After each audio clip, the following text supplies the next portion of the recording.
자, 오늘 이제 드디어 실전은 세 번째입니다. 세 번째고 5회차죠. 전체적으로 따지면 5회차. 그리고 12월 1일 날 6회차가 있는데 올해 이제 5회차 문제를 보겠습니다. 5회차 문제는 이전하고 난이도는 비슷한데 사실 이 난이도가 높은 편은 아닙니다. 이게 높은 편은 아닌데 뭐랄까 좀 굉장히 많죠. 쓸 게 되게 많아요. 그리고 특히 오늘 문제는 전문 법칙에서 거의 기본적인 전문 법칙은 다 나왔어요. 기본적인 거. 그래서 뭐 여기서 특이한 전문 법칙은 좀 더 있겠지만 그거보다 기본적인 건 다 나왔다. 거의 그렇게 생각하시면 됩니다. 이거를 전문 법칙을 잘 찾을 수 있었으면 상당한 실력자입니다. 예. 내년에 합격하고 강의하는 걸로 하죠. 네, 강의하는 걸로 상당한 실력자야. 예, 제가 이거 정보식 쓰면서도 너무 많이 넣어놨는데 그런 생각을 했을 정도로 굉장히 많습니다. 아마 여기 죽어났을 거야. 죽어났죠? 예, 나머지 쟁점들은 판례나 이런 것들은 사실 뭐 그렇게 어려운 건 아니었습니다. 후단 무제도 제가 의도적으로 좀 넣었고요. 앞으로는 계속해서 후단 무제가 의미가 있을 수밖에 없습니다. 다만 쟁점이 많기 때문에 후단 무제를 가벼운 걸로만 냈습니다. 가벼운 걸로 너무 센 걸로 넣지는 않았고요. 그리고 뭐 면소나 그리고 공소 기각도 좀 넣었습니다. 그 전에 상대적 친구제 이런 거를 다뤄보지 않아가지고요. 제가 그냥 이것저것 다 넣어놨습니다. 그래서 보다 보니까 마지막 저기 우리 해설에 보면요. 해설의 맨 뒤에 표를 보면 나중에 이렇게 다 하고 하다 보니까 생각보다 되게 많더라고. 제명도 되게 많고요. 처음에 제명을 쓸 때는 그렇게 많다고 안 느껴졌는데 굉장히 할 게 굉장히 많았습니다. 이번 것도. 다만 이번 기록은 난해한 부분은 없었다. 사실 시간과의 싸움이다라고 생각합니다. 근데 여러분 시험은 앞으로는 계속해서 시간과의 싸움이 될 수밖에 없어요. 왜 그러냐면 이전에 좀 오래된 기록처럼 난이도가 쉽게 쟁점이 별로 없게 문제를 낼 수는 없습니다. 이제는 여러분 수준이 그 정도로 벗어났어요. 그건 초창기였고 이제는 계속해서 어려울 수밖에 없고 어 최근에 변시를 보면요. 10회, 10회, 9회, 9회부터는 사실 난이도가 꽤 높습니다. 그 변시의 난이도는 모의고사의 난이도보다는 훨씬 높아요. 제가 보기엔 일단 쟁점은 훨씬 많습니다. 그래서 제 이 기록의 쟁점은 실제 시험보다 조금 더 많은 수준이다라고 저는 보고 있어요, 실제로. 실제로 여러분들이 수준이 굉장히 높아졌다는 거죠. 그리고 여러분들이 기록 시험을 볼 때는요. 오버하지 마십시오. 어떠한 하나의 주제에 오버해서 어떤 기재를 그대로 옮기겠다. 제 책에 있는 기재를 그대로 쓰라고 제가 기재를 만든 건 아닙니다. 당연하잖아요. 교육용인데 제가 답안에 쓸 정도로 나오면 여러분들한테 암기를 하라는 의도밖에 안 되기 때문에 그걸 기초로 해서 여러분이 간단간단하게 쓰셔야 하는 겁니다. 당연히 그렇게 쓰셔야 해요. 무리하지 마십시오. 절대 무리하지 마시고요. 기록은 무조건 완주를 목표로 하십시오. 실제로 분량을 한 4 페이지 정도만 써도 충분합니다. 합격엔 문제가 없어요, 전혀. 근데 너무 무리하지 마시고요. 물론 이제 잘 쓰면 더 좋죠. 많이 쓰면 쓸수록 좋습니다. 딱 봐도 답안이 좀 길고 그러면 '아 얘는 좀 실력이 있겠구나.' 싶어. 당연한 거죠. 뭐 당연해. 너무 당연한 걸 수밖에 없고요. 실제로 제가 오래전에 사실 볼 때도 제 답안지는 행정법 빼놓고는 다 채웠어요. 그냥 당연한 거라고 생각하거든요. 근데 어쨌든 채우는 거보다 양보다 다 쓰는 게 중요하다는 거를 여러분들이 반드시 염두에 두시고요. 어느 하나의 쟁점에 오버하지 마십시오. 그리고 뭐 이런 거 있잖아요. 뭐 이 사건 공소 사실은 형사소송법 327조 5에 어째서 공소기각 판결이다. 다 쓰려고 하지 마시고요. 시간이 좀 부족하다 싶으면 이건 쟁점이 너무 많은데 이러면은 그냥 결론만 쓰세요. 327조 5호 공소기각 판결 뭐 이런 식으로 왜 그렇게 해서 점수를 받고 넘어가야 되는 겁니다. 거기서 올인을 할 게 아니죠. 여러분이 잘 조절을 했으면 좋겠습니다. 자, 제 문제는 너무 좀 쟁점이 많아요. 사실은 많기 때문에 실제 변시에 놔도 이 정도로 충격은 먹을 일이 별로 없어요.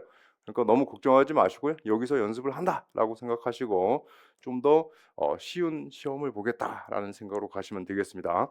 자, 오늘 인제 어 쟁 매우 많은 걸 다 넣어 놨습니다. 뭐 대단히 특이한 건 없지만 다 넣어 놨고요. 특히 전문 법칙은 이번 기회로 한번 공부한다 생각하시고요. 마지막에 혹시라도 전문 법칙을 내가 모르겠다라는 생각이 있으면 시험 전에 이 기록 보십시오. 이 기록 한번 다시 보고요. 전문 법칙이 이런 거였구나라고 넘어가시면 되겠습니다. 자, 볼까요? 이제 기록을 한번 보죠. 자, 넘어가고요. 첫 번째, 맨 앞에 있는 거 우리가 그 검토의견서 변론유기서죠. 근데 검토의견서 긴갑동은 40점이고 변론유기서는 60점입니다. 그리고 꼭 봐야 되는 거 변론요지서에 사기점 쓰지 말라 그랬죠. 쟁점이 똑같아서 쓰지 말라고 한 겁니다. 그리고 밑에 보면 유죄가 인정되는 경우 간략하게 정산 변론을 할 것 이렇게 있으면 뭔가 유죄가 하나 있겠구나라는 추측을 할 수 있겠습니다. 자, 이 기록도 마찬가지예요. 자, 그다음에 여기서 또 볼 거는 이제 여러분이 제명을 한번 쓱 보세요. 제명을 보면 느낌이 딱 오죠. 뭐 딴 거 모르겠는데 특수절도가 공통인 거 보니까 이거는 이해를 합니다. 긴갑동이다 한 명이 후단무직이구나. 합동이 아니겠구나. 그럼 나머지는 축소로 절도, 뭐 유죄든 뭐 되겠구나 이런 느낌이 오는 거고 운전자 폭행. 얘네들은 폭행하고 협박이 나오면 대부분은 그걸로 몰고 가죠. 여러분이 팔문가 에서 운전자 폭행이 나왔는데요. 자동차가 아니었던 거죠. 그거는. 근데 우리 법조문을 보면 이렇게 돼 있습니다. 운행 중인 자동차의 운전자를 폭행 뭐 이렇게 돼 있어요. 그러면 팔모에서는 120cc 이하였기 때문에 자동차가 아니라 원동기장 자전거로서 자동차가 아니었던 거고 지금 이 기록은 운행 중이 아닌 겁니다. 운행 중이. 그러면 운전자 폭행이 안 되죠. 구조는 똑같습니다. 요것도 하나 운전자 폭행에서는 나오면 둘 중에 하나가 나올 가능성이 제일 높죠. 당연히. 그렇게 보시면 되고 나머지 모르겠고 밑에 가면 명예훼손 뭐 이건 반의사 불벌죄라는 거 생각하시면 되고 그리고 공기호 위조 이거는 뭐 공기호는 여러분 아는 판례도 없잖아 별로 최신 판례죠 뭐 딱 봐도 최신 판례입니다. 그리고 공지빵 이거는 모르겠어요. 넘어갑시다. 자, 그다음에 4페이지 넘어가고 5페이지 6페이지 가보면 공소장 변경 허가 신청서가 있죠. 허가 신청서가 있으면 뭐를 봐야 돼요? 허가해야 했는지 법원이 허가했으면 그냥 허가한 거대로 판단하면 되고 그리고 만약에 허가하지 않았으면 법원이 공소장 변경을 허가해야 되는지 왜냐면 공소실 동일성이 있으면 허가해야 하죠. 그래서 그거를 판단하면 되겠습니다. 자, 그 다음에 넘어가죠. 자, 7쪽, 8쪽의 증거 목록을 보겠습니다. 사실 이 증거 목록을 보는 게 굉장히 중요합니다. 자, 오늘 여기 보세요. X자를 한번 보세요. 하나, 둘, 셋, 넷, 다, 일곱, 여덟, 아홉, 열, 열하나, 11개나 있습니다. 자, 오늘은 뭐다? 이걸 딱 보는 순간 여러분 깨우쳐야 돼. 오늘은 전문법칙의 향연이구나. 전문법칙 축제, 대축제야. 보통 여러분 한 5개 나오죠? 11개입니다. 그러면 이렇게까지 전문법칙이 많이 나온다는 거는 오늘은 뭐가 많을 것이다? 당연히 후단무죄가 많을 수밖에 없죠. 여러분이 요거만 기록만 보더라도 오늘은 후단무죄의 축제다. 전문법칙 축제다라는 것을 여러분이 감을 잡아야 합니다. 그러니까 감을 잡아야 되니까 증거 부분에 대해서 마음을 다 잡고 기록을 봐야 되겠죠, 당연히. 자, 그리고 가면은 우리 한번 이제 특이한 서류들을 한번 보라 그랬죠. 뭐냐면은 면소나 공소기각 뭐 이런 것들과 관련된 특이한 서류를 한번 쭉 보는 겁니다. 6, 7번에 보면 압수수색 및 압수목록 수사 보고 그 밑에 있는 거랑 같은 거겠죠. 여기 보면은 압수수색 및 압수목록은 생략되어 있는데 밑에 수사 보고가 쪽수가 표시되어 있어요. 그럼 뭔가 의미가 있을 수 있겠다. 근데 어쨌든 우리가 압수목록 조서에 쪽수가 표시되지 않았다는 것은 위시중의 가능성이 좀 낮은 겁니다, 사실은. 근데 어쨌든 요것도 한번 이따 봐야 됩니다. 위시중이 껴 있으니까 봐야 되고 그 밑에 쭉 내려가면 각 가족관계 증명서 요건 꼭 봐야 되죠. 요건 뭡니까?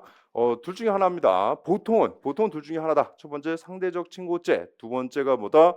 우리 범인도피 뭐 이런 거에 있어서의 친족간 책임 조각 특례 책임 조각이 될 수도 있죠. 근데 이 사건에서는 범인도피나 증거인멸이 없죠. 그렇기 때문에 요거는 상대적 친고죄일 가능성이 매우 높다라고 볼 수 있어요. 이것만 보더라도. 그리고 실제로 제가 말씀을 드리면요, 사실 이 기록이 초안에서는 범인도 그 증거인멸이 있었습니다. 증거인멸이 있었고 상대적 친고죄이기도 했습니다. 그래서 둘 다를 가족관계 증명서를 가지고서 한꺼번에 제가 기록을 넣으려 했는데요.